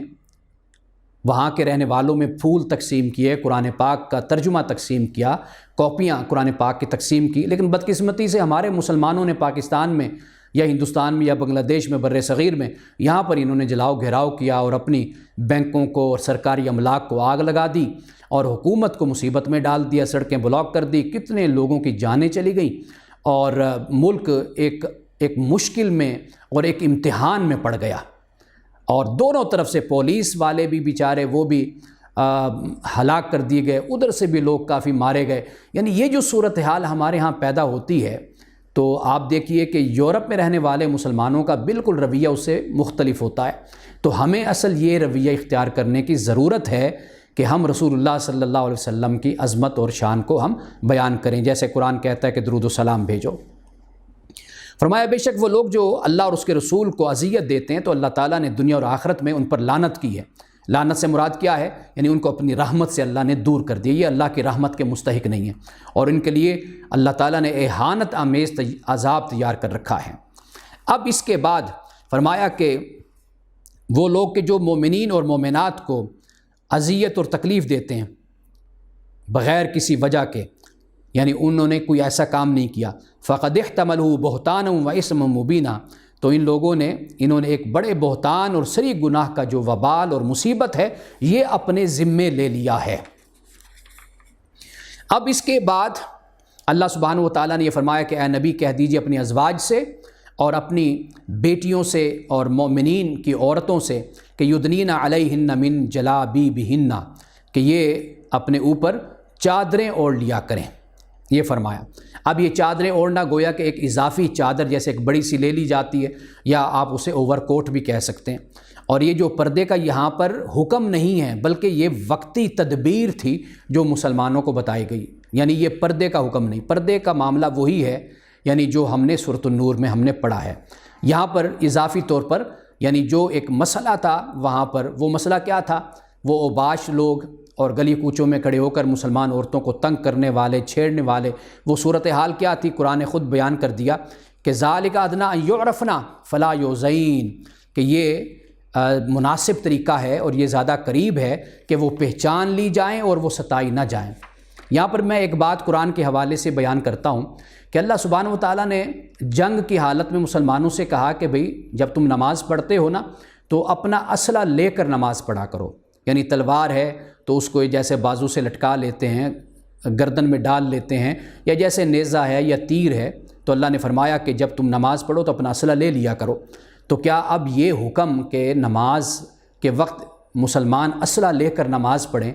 تو کیا اب ہر وقت ہی اور ہر زمانے میں مسلمان اسلحہ لے کر ہی تلوار گردن میں لٹکا کر نماز پڑھیں گے؟ نہیں، اس کا تعلق جنگی حالات سے تھا کہ مسلمان حالت جنگ میں ہیں، تو فرمایا کہ جب تم نماز پڑھو تو اسلحہ اپنے ساتھ لے کر نماز کو ادا کیا کرو۔ اسی طرح یہاں پر بھی اللہ سبحانہ و تعالیٰ نے ایک خاص حالت میں مسلمان عورتوں سے کہا کہ بھئی آپ اوور کوٹ لے لیا کرو یا بڑی چادر لے لیا کرو۔ کیوں؟ وجہ یہ ہے کہ یہ جو منافق لوگ ہیں یہ بہانے بناتے ہیں، کہتے ہیں اوہو ہمیں تو پتہ نہیں چلا، تو ہم نے تو سمجھا تھا کہ یہ لونڈی ہے یا یہ ایسی ویسی عورت ہے، تو اس لیے تو ہم نے اس پر جملہ کسا تھا، آوازیں کسی تھیں یا ہم نے اس کو چھیڑا تھا۔ اس لیے کہ مسلمان عورتیں صبح کا وقت ہو یا رات کا وہ رفع حاجت کے لیے، قضاء حاجت کے لیے جاتی تھی، کہ اس وقت گھروں میں تو واش روم نہیں ہوا کرتے تھے، تو اس سے وہ ناجائز فائدہ اٹھاتے تھے۔ اور کیسا ماحول تھا، یہ جو سزا جب اللہ تعالیٰ نے بیان کر دی، یہ سزا بتاتی ہے کہ کس طرح کا ان لوگوں نے مدینے میں ماحول پیدا کر رکھا تھا۔ فرمایا لَئِن لَّمْ يَنْتَهِ الْمُنَافِقُونَ وَالَّذِينَ فِي قُلُوبِهِم مَّرَضٌ وَالْمُرْجِفُونَ فِي الْمَدِينَةِ، اگر منافقین اور وہ لوگ جن کے دلوں میں خرابی ہے اور جو مدینہ میں ہیجان انگیز افواہیں پھیلانے والے ہیں اپنی حرکتوں سے باز نہ آئے تو ہم ان کے خلاف کارروائی کرنے کے لیے تمہیں اٹھا کھڑا کریں گے، پھر وہ اس شہر میں مشکل ہی سے تمہارے ساتھ رہ سکیں گے۔ ان پر ہر طرف سے لعنت کی بچھاڑ ہوگی، جہاں کہیں پائے جائیں گے پکڑے جائیں گے اور بری طرح مارے جائیں گے۔ یہ دیکھیے کہ اتنی سخت سزائیں ان کے لیے یہاں پر بیان کی گئی، کیوں کہ یہ مسلمان عورتوں پر تہمت لگانا، الزام لگانا، افواہیں پھیلانا، ان کو چھیڑنا، ان کو تنگ کرنا، آوازیں کسنا، یہ ان کا کردار تھا۔ تو وہاں پر اس ماحول میں کہا گیا کہ مسلمان عورتوں، اے نبی کی عورتوں اور مسلمانوں کی عورتوں اے نبی کی بیٹیوں کہا کہ بھئی تم اوور کوٹ پہن لو، ایک بڑی چادر اپنے اوپر لے لیا کرو۔ اب اس کے بعد پھر اللہ سبحانہ و تعالیٰ قیامت کا ذکر کرتا ہے اور یہ بتاتا ہے کہ قیامت کا جو علم ہے وہ اللہ سبحانہ و تعالیٰ کے پاس ہے، اور تمہیں کیا پتہ کہ قیامت قریب آ لگی ہو۔ اب یہاں پر وہی اسلوب ہے کہ ممکن ہے کہ شاید ہے قیامت قریب آ لگی ہو، یعنی اللہ سبحانہ و تعالیٰ بے نیازی سے اس بات کو بیان کر رہا ہے۔ ایسا نہیں ہے کہ قیامت کے آنے جانے میں کوئی شک پڑ گیا ہے، نہیں، بلکہ اللہ فرماتا ہے کہ میں بے نیاز ہوں، مستغنی ہوں اس بات سے۔ ایک یہ شاہانہ انداز ہے بات کرنے کا، اور یہ فرما دیا کہ کافرین پر اللہ نے لعنت کی ہے اور ان کے لیے ایک آگ کا عذاب ہے، یہ ہمیشہ اس میں رہیں گے، اور کوئی ولی اور کوئی مددگار ان کے لیے نہیں ہوگا۔ اب دیکھیے، اور یہ کیا کہیں گے ربنا انا اطعنا سادتنا، اے ہمارے رب کہ بے شک ہم نے اطاعت کی، کن کی اطاعت کی؟ اپنے بڑوں کی، جو سردار تھے ان کی اطاعت کی، وکبرانا یعنی سرداروں کی اور بڑوں کی ہم نے اطاعت کی، فاضلونا السبیلا اور انہوں نے ہمیں گمراہ کر دیا۔ ربنا آتہم ضعفین، اے رب ان کو دگنا عذاب دے، ولعنہم لعنا کبیرا اور ان پر لعنت کر۔ اب یہ وہ تو کہیں گے، لیکن یہ ان کا کہنا ہے، لیکن اللہ سبحانہ و تعالیٰ کی طرف سے سزا سب کو برابر ملے گی، چاہے پیروکار ہو اور چاہے سردار ہو، بڑا ہو، کوئی بھی ہو، سزا سب کو ملے گی۔ اس لیے کہ اللہ نے عقل اگر سردار کو دی تھی تو عقل پیروکار کو بھی دی تھی، اگر عقل حکمران کو دی تھی تو عقل رایا کو بھی دی تھی، عقل سیاستدان کو دی تھی تو عقل عوام کو بھی دی تھی، عقل سب کو اللہ سبحانہ و تعالیٰ نے عقل دی ہے۔ تو اب اگر کوئی اپنی عقل کو استعمال نہیں کرتا، سب کو ہدایت دی، اگر اس ہدایت کو اختیار نہیں کرتا تو وہ خود ذمہ دار ہوگا۔ کوئی یہ نہ خیال کرے کہ جی ہمیں علماء بھٹکا دیتے ہیں، ہمیں مولوی بھٹکا دیتے ہیں، مذہبی طبقہ ہمیں گمراہ کر دیتا ہے تو ہم کیا کریں؟ تو یہ نجات کے لیے کافی نہیں ہے آپ کا عذر۔ آپ کو خود دین سمجھنا چاہیے اور خود آپ کو دین پر عمل کرنا چاہیے۔ ساری دنیا کے معاملات آپ اپنی عقل سے نبھا لیتے ہیں، اور کاروبار بھی کر لیں گے، تجارت بھی کر لیں گے، گھر کے سارے معاملات کر لیں گے، اور جب دین کی بات آئے گی تو پھر کہیں گے جی ہمیں یہ مولوی گمراہ کر دیتے ہیں۔ تو مولوی نہیں گمراہ کرتا، اگر دوسرے معاملات میں آپ کی عقل چلتی ہے تو اس معاملے میں بھی آپ کی عقل چلنی چاہیے۔ اب اس کے بعد اللہ سبحانہ و تعالیٰ نے حضرت موسیٰ علیہ السلام کے حوالے سے کہا کہ بھئی ان کو اذیت دی تھی نا ان کے لوگوں نے، اس طرح تم رسول اللہ صلی اللہ علیہ وسلم کو اذیت مت دو۔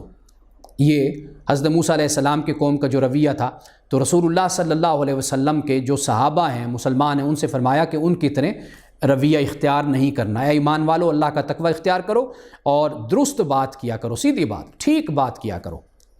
اور یصلح لکم اعمالکم، اپنے اعمال کو سنوارو، اپنے لیے اللہ تعالیٰ سنوار دے گا تمہارے اعمال کو، اور تمہارے گناہوں کو اللہ معاف کر دے گا، اور جو اللہ اور اس کے رسول کی اطاعت کرتا ہے وہ بڑی کامیابی کو حاصل کرے گا۔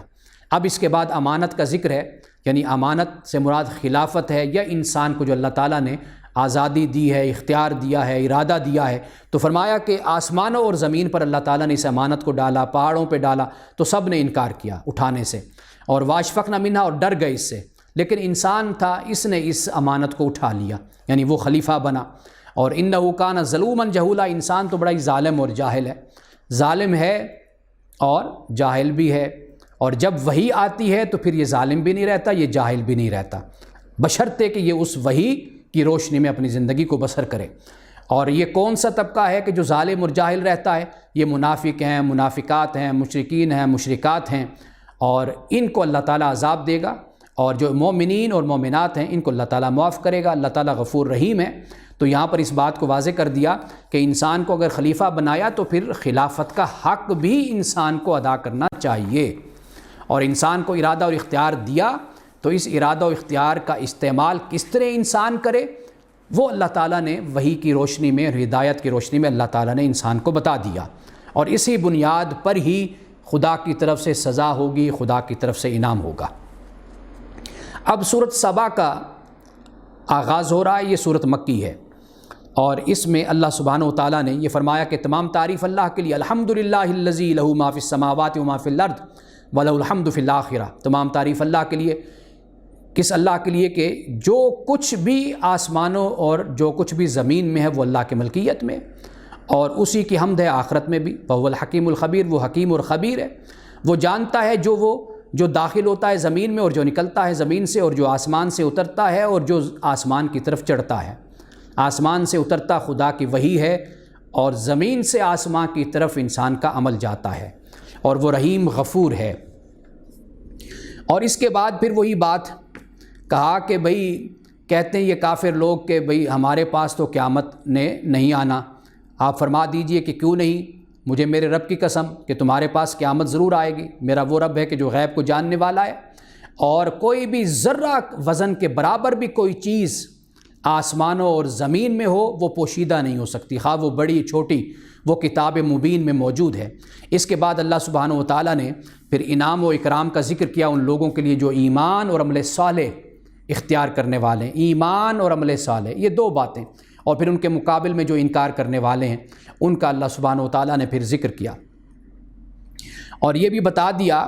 کہ یہ منکرین جو ہیں یہ کیا کہتے ہیں، یعنی بعث بعد الموت پر ان کا اعتراض،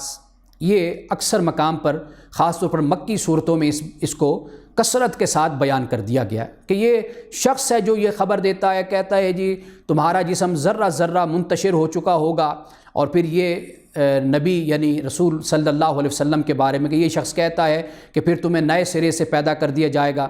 کہ کہا کہ بھئی یہ تو جھوٹ نعوذ باللہ بولتا ہے، یہ تو اسے تو جنون ہے، یعنی یہ مجنون ہے، اس لیے اس طرح کی باتیں کرتا ہے۔ تو اللہ پاک نے ایسے لوگوں کے لیے پھر فرمایا کہ یہ لوگ آخرت میں عذاب میں ہوں گے اور کھلی گمراہی میں یہ لوگ ہیں، اور اس بات کو بھی بیان کر دیا کہ اگر اللہ چاہے تو انہیں زمین میں دھنسا بھی سکتا ہے اور آسمان کا کوئی ٹکڑا اوپر سے ان پر گرا دے، اور فرمایا کہ اس میں نشانی ہے ہر اس بندے کے لیے جو بندہ رجوع کرنے والا ہے۔ اور پھر اس سے اگلا جو رکوع ہے، رکوع نمبر 2، دو قوموں کا ذکر کر دیا، داؤد اور سلیمان کی قوم اور قوم سبا، اور یہ کہا کہ ان دو قوموں نے پھر ناشکری اختیار کی، پھر اللہ سبحانہ و تعالیٰ کی طرف سے ان پر بھی عذاب اترا، یعنی یہ بتا دیا کہ کوئی بھی اللہ تعالیٰ کی چہیتی قوم نہیں ہے، اصول اور قاعدہ خدا کا وہی ہے، آدم سے لے کر محمد رسول اللہ صلی اللہ علیہ وسلم تک، اور آپ کے بعد جو بھی قومیں اور امتیں آ رہی ہیں قیامت تک، اس میں مسلمان بھی شامل ہیں، نسلیں آ رہی ہیں، سب کے لیے ایک ہی قاعدہ اور ایک اصول ہے، اور وہ اصول اور وہ قاعدہ کہیں نہیں بدلتا۔ حضرت داؤد علیہ السلام پر اللہ تعالیٰ نے بڑا فضل کیا، پہاڑ اور پرندے آپ کے ہم آہنگ کر دیے گئے، اور زرہیں بنانے کا طریقہ آپ کو بتایا گیا، اور پھر یہ یعنی زرہیں بڑی مضبوط قسم کے وہ پہن کر جنگ کرتے تھے، اور اس طرح حضرت سلیمان علیہ السلام کے لیے ہوا کو مسخر کر دیا، اور ہوا ایسی کہ صبح کے وقت چلنا ہو تو 1 مہینے کی مسافت تک چلتی ہے، شام کے وقت 1 مہینے کی مسافت تک۔ یہ آپ ایسے سمجھ لیجئے کہ پہلے انسان سفر کرتا تھا تو وہ سفر انسان کا ہوتا تھا، شپ پہ سفر ہوتا تھا یا بائی روڈ سفر کرتا تھا، وہ مہینوں کا سفر ہوتا تھا۔ اب انسان جہاز پر بیٹھتا ہے تو 4-5 گھنٹوں میں یورپ کے کسی ملک میں پہنچ جاتا ہے۔ امریکہ کا اگر سفر کرنا ہو، آپ اندازہ کیجئے اگر شپ سے سفر کیا جائے مہینوں کا سفر بن جاتا ہے، اور اگر آپ جہاز کے ذریعے سے سفر کریں گے تو 1 دن 1.5 دن کا سفر بن جائے گا۔ تو یہاں پر اسی بات کو بیان کیا گیا کہ حضرت سلیمان علیہ السلام کے لیے ہوا مسخر کر دی گئی تھی، وہ جب اس ہوا پر سفر کرتے تھے تو وہ سفر آپ کا جو مہینے کا سفر ہوتا تھا وہ ایک صبح کے وقت ہی، اسی وقت ہی صبح کے لمحات میں اور اسی وقت میں وہ طے ہو جاتا تھا۔ اور اللہ پاک نے فرمایا کہ اسی طرح پگھلے ہوئے تانبے کا چشمہ یہ بھی آپ کو ہم نے دیا اور بہا دیا ہم نے آپ کے لیے، اور پھر جنوں کو بھی حضرت سلیمان علیہ السلام کے لیے اللہ پاک نے فرمایا کہ وہ تابع کیا، اور پھر وہ بناتے تھے جو حضرت سلیمان علیہ السلام چاہتے تھے۔ کیا بناتے تھے؟ محاریب۔ محاریب سے مراد بڑی بلند عمارتیں بھی ہیں، اور اس سے مراد قصر بھی ہے، قصر یعنی محلات، و تماثیل، تصویریں بناتے تھے، اور اس سے مجسمے بھی مراد ہیں۔ وجفان ان کل جواب، حوض بناتے تھے جیسے بڑے لگن ہوتے ہیں، لگن سے مراد یہ ظرف، برتن بڑے بڑے، اور وقدور الراسیات، اور بھاری جمی ہوئی جو ہٹ نہیں سکتی وہ دیگیں لگی ہوتی تھی زمین پر، گویا کہ ایسا لگتا ہے کہ حضرت سلیمان علیہ السلام بڑے ہی مہمان نواز تھے، ہر وقت کھانا چلتا ہی رہتا تھا،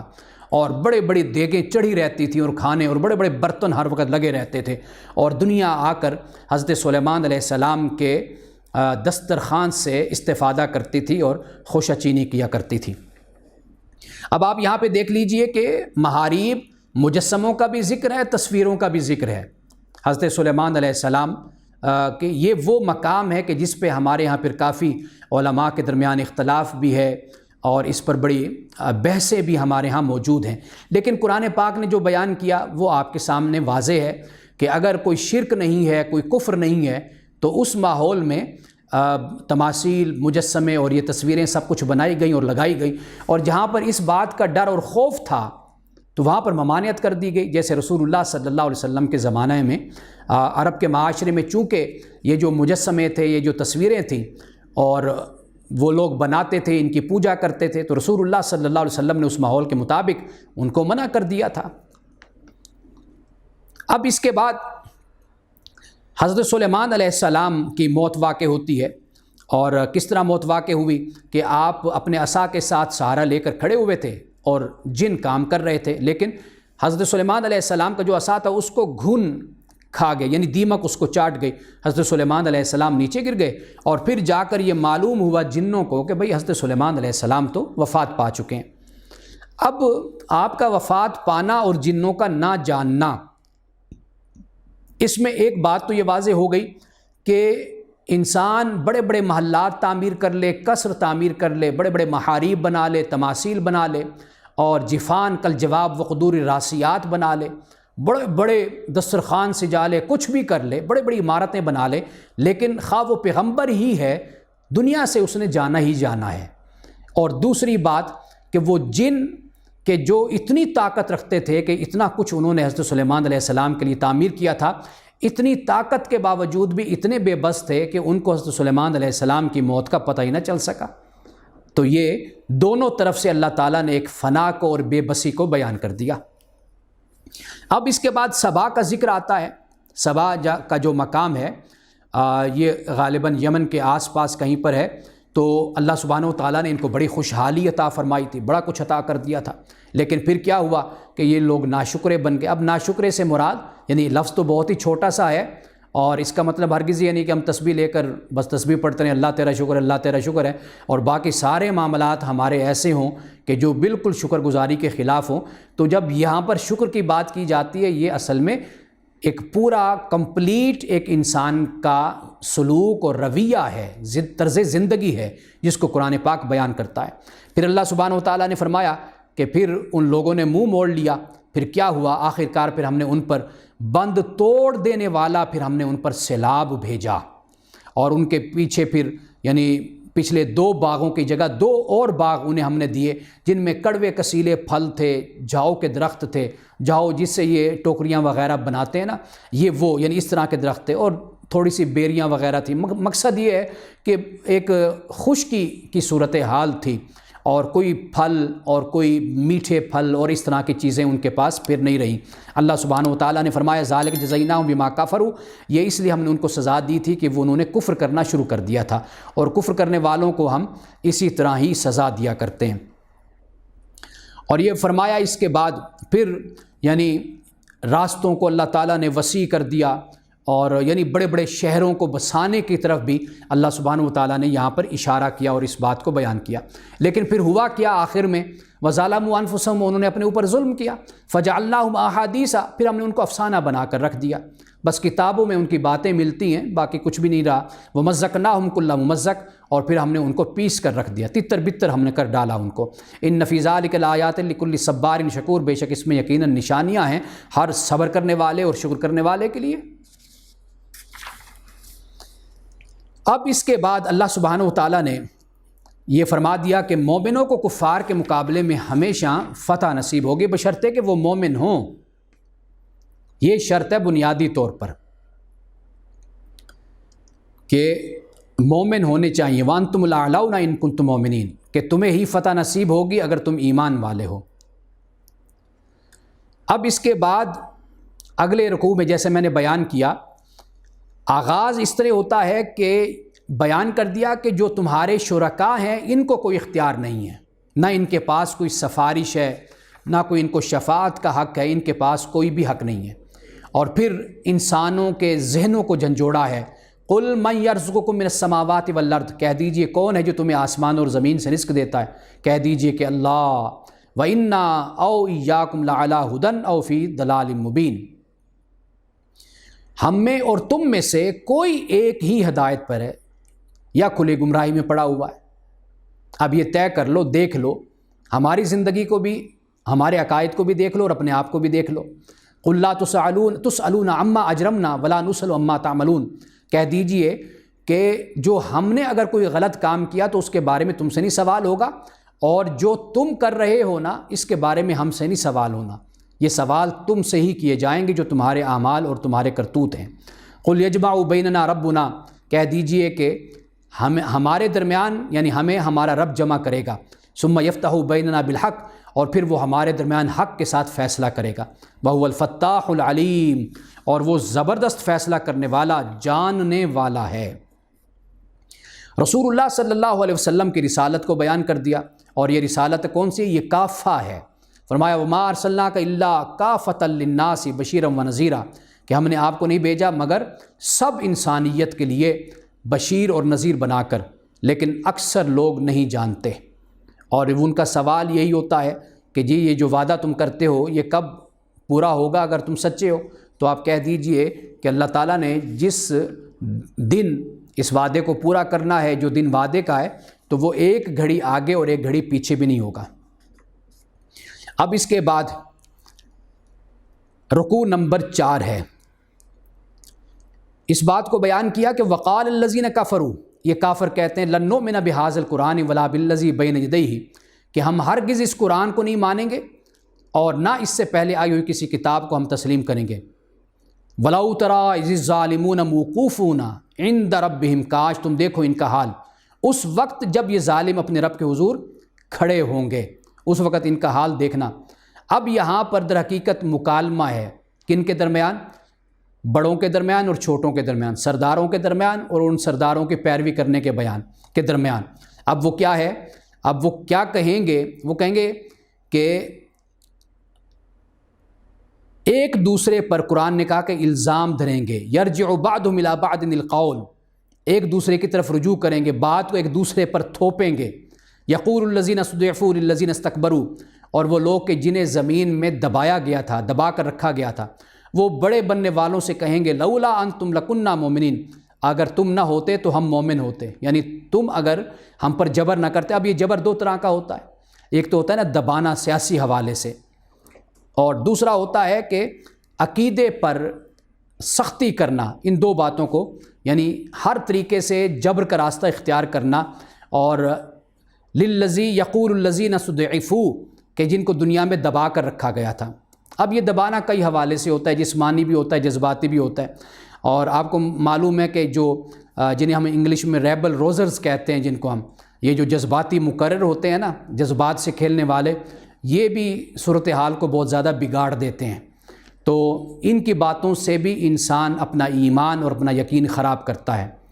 اور اپنی اخلاقیات اور اپنے اقدار اور ویلیوز کو بگاڑ بیٹھتا ہے۔ تو یہ جو حالت ہوتی ہے انسان کی، اس کا بھی انسان کل اللہ کی بارگاہ میں جواب دہ ہوگا۔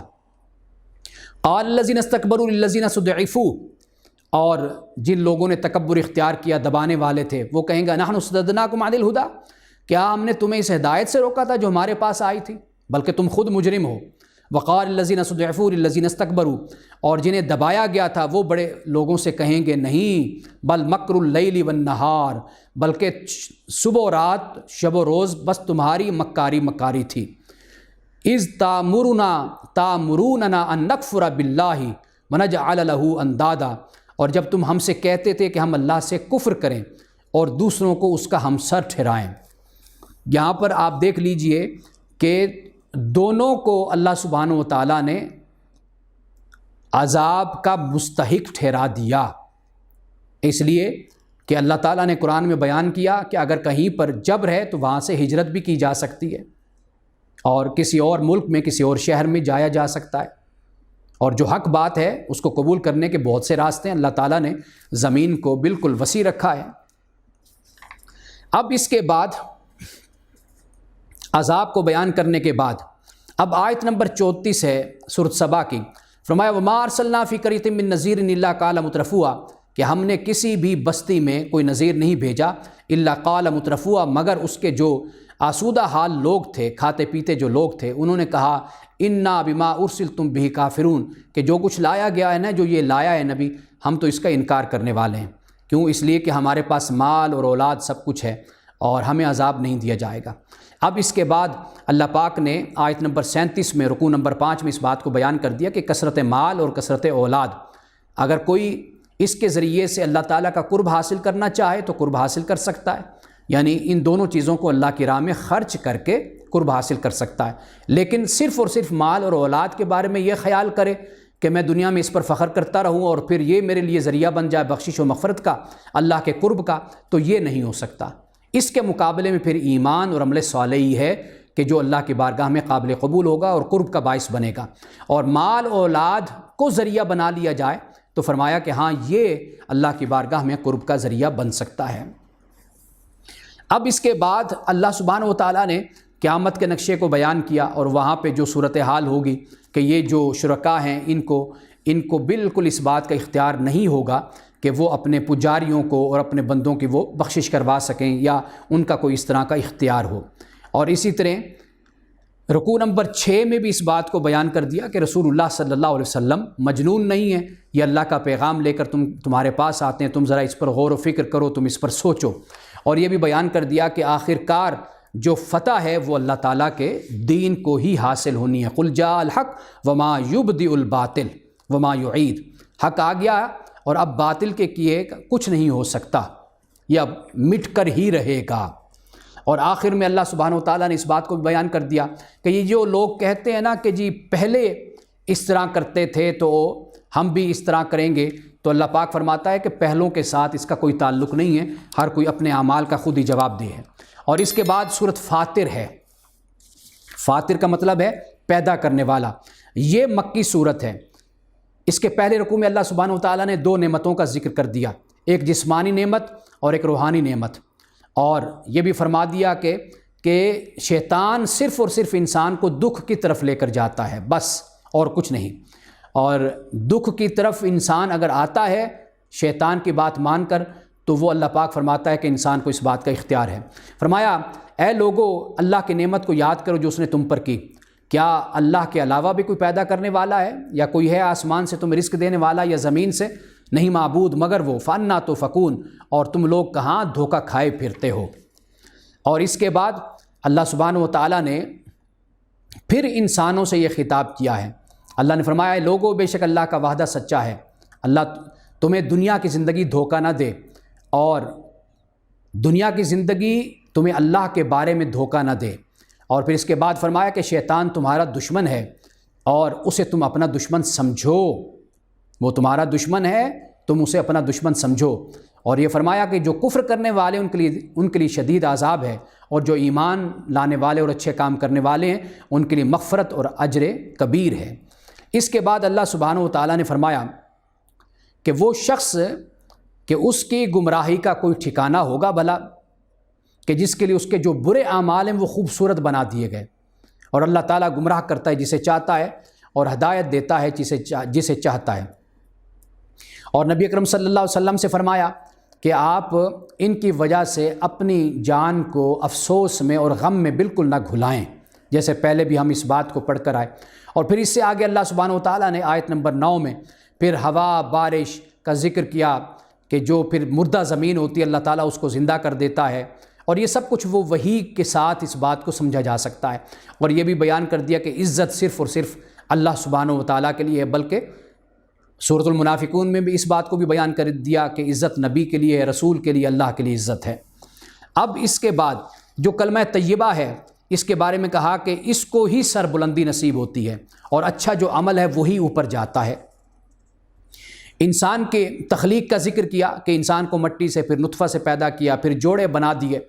اور یہ سارے معاملات بیان کے انسان کی عمر ہے، کسی کو زیادہ ملتی ہے کسی کو کم ملتی ہے، ہر چیز اللہ نے فرمایا کہ وہ کتاب میں اس کو نقل کر دیا گیا ہے۔ اب 2 سمندر کا ذکر کیا، ہم پہلے پڑھ کر آئے کہ اللہ پاک فرماتا ہے ایک طرف میٹھا پانی اور ایک طرف کھارا پانی ہوتا ہے، اور اللہ پاک یہ فرماتا ہے کہ سمندر سے پھر ہم تم کو تازہ گوشت بھی ہم دیتے ہیں، اور پھر اس کے ساتھ پہننے کے لیے زینت کا سامان بھی اللہ پاک فرماتا ہے کہ ہم اس میں سے نکالتے ہیں، اور پھر تم دیکھتے ہو کہ پھر کشتی چلتی ہے، اور یہ جو کشتیاں ہیں یہ سینہ چیرتے ہوئے پھر سمندر کا یہ چلتی ہیں، اور پھر اللہ تعالیٰ نے رات کو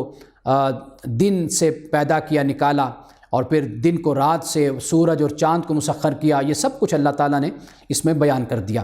اب اس کے بعد رکوع نمبر 3 ہے، اور یہ یہاں پر بیان کر دیا کہ اے لوگو کہ تم اللہ تعالیٰ کے محتاج ہو، انتم الفقراء الی اللہ، تم اللہ کے محتاج ہو۔ اللہ غنی اور حمید ہے، تعریف کے لائق وہی ہے اور وہی بے نیاز ہے۔ اور اس بات کو بھی بیان کر دیا کہ قیامت کے دن کوئی بھی کسی کا بوجھ نہیں اٹھائے گا، اور کوئی لدا ہوا نفس، کوئی انسان اپنا بوجھ اٹھانے کے لیے پکارے گا تو اس کے بار کا، بوجھ کا ایک ادنا حصہ بھی تقسیم کرنے کے لیے کوئی نہیں آئے گا، اپنا بوجھ خود اٹھانا پڑے گا۔ فرمایا انما تنذر الذین یخشون ربهم بالغیب واقاموا الصلاۃ، اے نبی صلی اللہ علیہ وسلم تم صرف انہی لوگوں کو ہی متنبہ کر سکتے ہو، ڈرا سکتے ہو کہ جو اپنے رب پر غیب میں ڈرتے ہیں، واقاموا الصلاۃ، نماز قائم کرتے ہیں۔ ومن تزکیٰ فانما یتزکیٰ لنفسہ، جو پاکیزگی اختیار کرتا ہے وہ اپنے فائدے کے لیے اختیار کرتا ہے، اور اللہ ہی کی طرف سب کا پلٹنا ہے۔ اب اسی ایمان اور کفر کو اللہ تعالیٰ نے دوسرے طریقے سے ہمیں سمجھایا۔ فرمایا کہ جو اندھا ہے، آنکھوں والا ہے، کیا وہ برابر ہو سکتا ہے؟ کبھی نہیں برابر ہو سکتا۔ اندھیرا اور نور کبھی برابر ہو سکتا ہے؟ نہیں ہو سکتا۔ اور یہ جو دھوپ اور چھاؤں ہے کبھی برابر ہو سکتے ہیں؟ نہیں ہو سکتے۔ اور اسی طرح زندہ اور مردہ کبھی برابر ہو سکتے ہیں؟ نہیں ہو سکتے۔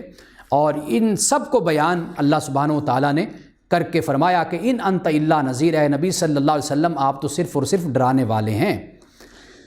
اور بے شک ہم نے آپ کو حق کے ساتھ اتارا بشیر اور نذیر بنا کر۔ وَإِن مِّنْ أُمَّةٍ إِلَّا خَلَا فِيهَا نذیر، اور کوئی امت ایسی نہیں گزری جس میں کوئی نذیر نہ آیا ہو، متنبہ کرنے والا نہ آیا ہو۔ اب اس کے بعد رکوع نمبر 4 میں اللہ سبحانہ و تعالیٰ نے یہ جو اختلاف ہے اس کو بیان کیا، یعنی ورائٹی کو اللہ سبحانہ و تعالیٰ نے اپنی قدرت، اپنی آیات قرار دیا ہے۔ جیسے ہم نے پہلے سورۃ الروم میں پڑھا کہ وہ کیا قدرت ہے، ثمرات مختلفاً الوانہ، اللہ سبحانہ و تعالیٰ نے مختلف پھلوں کو پیدا کیا ہے۔ اور اسی طرح اگر آپ پہاڑوں کو دیکھیں، پہاڑ جو ان سے ہیں یہ بھی مختلف رنگوں کے ہوتے ہیں، سفید ہے، سرخ ہے، گہری سیاہ دھاریوں والے پہاڑ ہیں، یہ سب اللہ تعالیٰ نے پیدا کیے۔ اور اسی طرح جانور ہیں، انسان ہیں، مویشی ہیں، ان میں اللہ تعالیٰ نے بڑی کوالٹیز اور مختلف رنگوں کے یہ سب کچھ پیدا اللہ نے کیے۔ فرمایا انما یخشی اللہ من عباد العلماء، اللہ کے بندوں میں سے جو علماء ہیں نا وہ اصل میں خشیت اختیار کرتے ہیں، یعنی جب وہ کائنات میں غور و فکر کرتے ہیں ان کی آنکھیں بھی کھلی، ذہن بھی کھلا، کان بھی کھلے، جب وہ کائنات میں غور و فکر کرتے ہیں، دیکھتے ہیں، تو ان میں خشیت پیدا ہوتی ہے۔ اور خشیت کا سامان اللہ سبحانہ و تعالیٰ نے قرآن میں بھی پیدا کر دیا ہے۔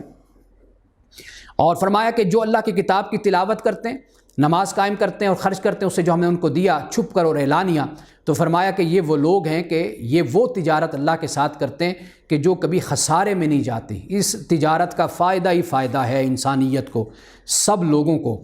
اب اس کے بعد ایمان والوں میں جن کو اللہ تعالیٰ نے کتاب کا وارث بنایا 3 گروہ ان میں بیان کر دیے۔ ایک تو فرمایا کہ ظالم ہیں ان میں سے۔ اب یہاں پر جو ظالم فرمایا تو ظلم کرنے سے مراد یہ کہ یہ ہیں تو مومن لیکن گناہ گار ہیں۔ وَمِنْهُمْ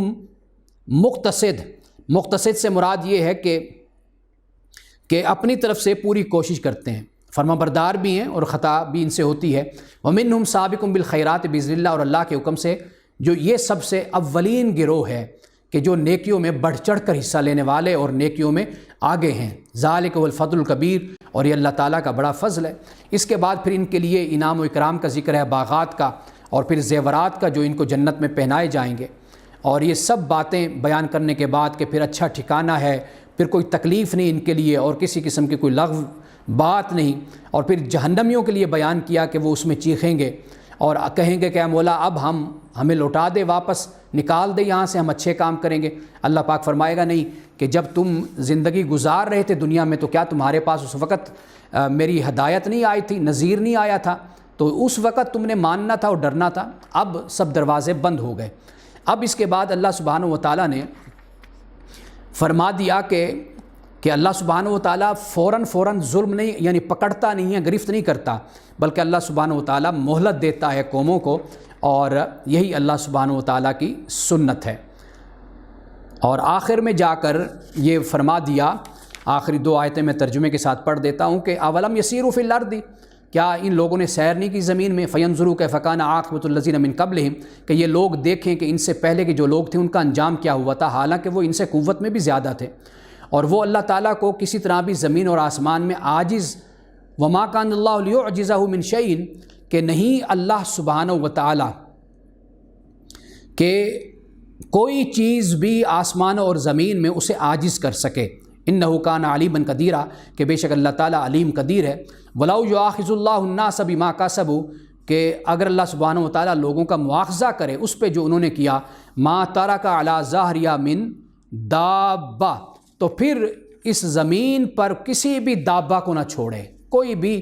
انسان، جانور، چرند پرند، کچھ بھی کوئی نہ بچے. ولکن یؤخر الی اجل مسمى، بلکہ اللہ تعالیٰ نے ان کو مؤخر کر دیا ہے کہاں تک؟ ایک مقررہ وقت تک. فَإِذَا جَاءَ أَجَلُهُمْ، اور جب ان کی مدت آ جاتی ہے تو فَإِنَّ اللَّهَ كَانَ بِعِبَادِهِ بَصِيرًا، تو بے شک اللہ تعالیٰ اپنے بندوں کے حال سے واقف ہے. یہاں پر سورۃ فاطر کا اختتام ہوتا ہے. اس کے بعد پھر سورۃ یاسین کا آغاز ہوتا ہے. تو 1.5 رکوع تو 22ویں پارے میں ہے سورۃ یاسین کے، پھر اس کے بعد 23ویں پارے میں بقیہ سورۃ یاسین ہے. یہاں سے انشاءاللہ تعالی ہم 23ویں پارے کا آغاز کریں گے. اللہ سبحانہ و تعالی ہمیں قرآن کا فہم عطا فرمائے اور قرآن پہ عمل کی توفیق عطا فرمائے. بارک اللہ لنا ولکم فی القرآن العظیم ونفعنا وإیاکم بالآیات والذکر الحکیم. صدق اللہ العظیم.